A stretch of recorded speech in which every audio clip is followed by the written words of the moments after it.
Assalamu alaikum warahmatullahi ta'ala wabarakatuh. Jama'a barkanmu da sake saduwa da ku a wani sabon bidiyo. Yau mun kawo muku wani sabon website ne da suke bada airdrop da za ka samu airdrop a wannan website. Kuma gashi nan website din kwanan nan za a yi launching nashi saura kwana 11. Kun gan shi saura kwana 11 da minti 16 da sakwanni ne. Kun ga gashi nan yana ready.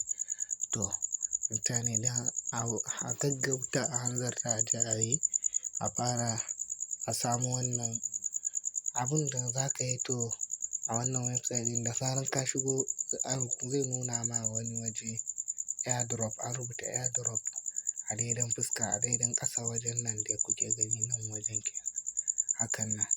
Ba za ka ga referral, ba za ka ga wani nan wayannan abubuwan duk ba za ka gani ba, kawai dai date din nan da ka gani.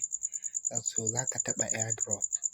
In ka taɓa airdrop zai nuna ma, zai kama waje ya ce ka sa wallet address na Binance Smart Chain BIP20 kenan, BNB Smart Chain.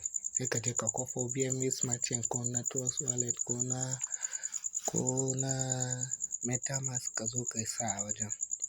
To idan ka sa shi kenan za su ce ya yi successful, za su baka 0.05.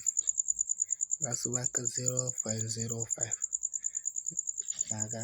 To za su baka 0.05 kuma za su baka referral link ina sai kai copy referral link ka je ka gayyaci mutane